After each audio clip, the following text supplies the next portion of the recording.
This is Anthony Gordon, Artist Relations Manager for Avid, coming at you from NAMM 2013. And we are here with my man, Joseph Mourad, aka Klypso. How are you, Joe? I'm very well, thank you. And yourself? I'm good. There you go. It's nice to see you. Joseph here is a hip-hop producer from the Bay Area. He's worked with a ton of the Bay Area greats, E40, he's worked with Dr. Dre, just tons and tons of guys. And I'm curious, how did you, at what age did you first get into hip-hop? And how did you make the leap from being a fan to being a creator to being a producer? Well, I got into hip-hop around 12 years old. Started out of my parents' garage with my friend that used to come around and DJ, would do the MC DJ thing. Used to dub tape to tape through a cassette Walkman, actually just to be able to get a double on the vocal, believe it or not. That's amazing. That's like the ingenuity of a kid. Yeah. You know what I mean? You just made it happen. Just made it happen. Yeah. Then I dwelled into making my beats around 17, moved to LA from the Bay Area, and I made it a priority to learn how to engineer because I wanted my beats to sound fantastic when I presented it. So I really got on the engineering tip without going to school though. You know, right. I really got educated by a lot of older folks. A lot of folks are experienced, and I've been blessed to be around a lot of older folks that had opportunities with a lot of major people, you know, in a sense, like some of my friends like Slim the Mobster, who took me under his wing and took me to the Dr. Dre camp and, you know, raised me in that sense through that camp. And yeah, I've been in production for like the last 12 years of my life.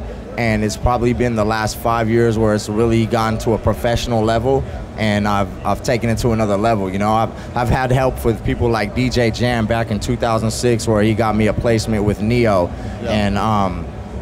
And now in this day and age, you know, I'm working with a lot of great artists like Lupe Fiasco, Too Short, 50 Cent, Twista, Devin the Dude. And in fact, the Lupe Fiasco record, you, young man, congratulations, you got a Grammy nomination for that record. Thank you very much. Yeah, that's your first one, huh? First one, yeah, and very much more to come, too. Yeah. Yeah. How does that feel? It feels great, man. It was a dream come true. Matter of fact, it was the day of my birthday, December 6th, when I woke up to a phone call about the nominees being announced, and it was the greatest feeling ever, but it only encourages me to work more, you know? It doesn't put a pause on my career or anything. Just want to work harder and make some more things happen this year. I got big plans, so. So let's talk a little bit about how the technology, how you've grown with it. I mean, you started dubbing tapes, which I think is genius, actually. That's ingenuity, and they didn't, you know, you didn't have digital tools. Well, we had to work with what we had, so. Right, and we're working with what we have now, which is Pro Tools and Pro Tools HD and HDX and native, all that stuff. Where you've seen a lot of advancements in music technology, obviously, from dubbing tapes to getting into Pro Tools. Where do you see music technology going, and where do you want to see it go? Well, eventually, I believe there's going to be a point where there's going to be some type of recorder where you can just make any voice you want, you know? Yeah. So it'll probably become to a point where you could snap your fingers and produce a track in your head, you know, and do virtual producing.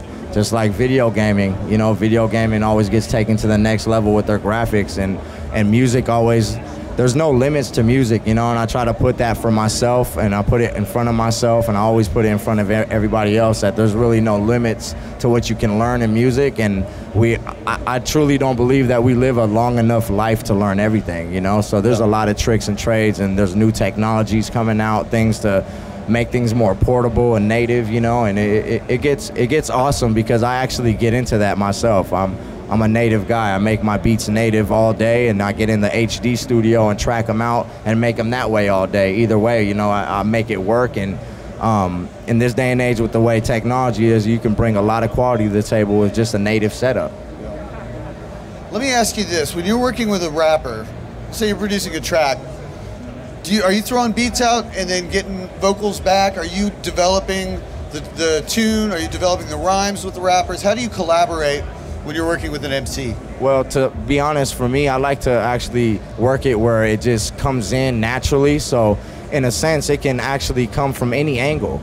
You know, it can come from where I made the beat first and then the artist came in and wrote a song right after, or I might have heard the song as you recited it to me and I made the beat around it. You know, there's very many cases where the track is made, the song is made on top of the beat the way it is, and then more stuff gets added on top of it just to arrange it around the song, you know? I'm all about customizing from the quality of the actual particular sound I'm using on the beat all the way down to getting it in the right studio to mix it down, like when I'm in Alameda in the Bay Area with Mike Denton, you know? And Mike Denton's killer studio out in Alameda. Yeah. So, I mean, there's specific things that you could do to bump the quality, you know, and sometimes as a producer you can't wear all hats, you know. Sometimes you got to just kick back and let another professional with the expertise of mixing come in, you know, and I allow that, you know, I leave room for that. Yeah. That kind of collaboration I always dig because it gives a different perspective on your own music, and when you're working with the right guy, when you work with a mixer who gets you, or maybe gets something about the track that you hadn't heard or felt and can bring that out there, it just improves the quality of the product. It just improves what you're doing. Absolutely, it takes it up a notch. You know, I followed Dr. Dre's music for very many years, and that guy was somebody that really had a specific ear about how to mix his music and take it to another level, you know, just with the sound quality of the track outside of the actual production. And that's something I look for in my music too, you know. And even when I'm just listening to music, I always look for that quality, you know, outside of just the production, just the quality of the mix. So important. Yeah. Absolutely. So what are you doing in 2013? You got the Grammys coming up.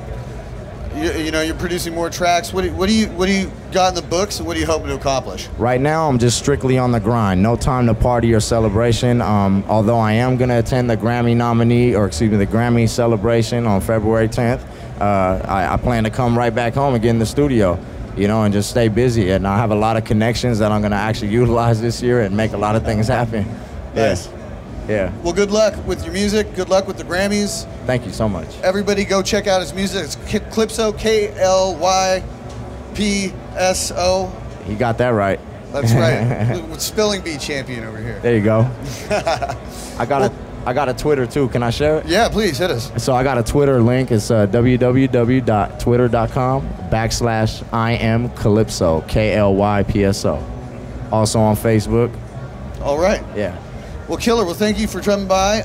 Appreciate your time. Have a good time here at NAMM. Thank you very much. Will do. Appreciate you guys for having me, and thank you very much, Avid Design. Appreciate you guys. All right. We got more coming at you from NAMM 2013, so stay tuned.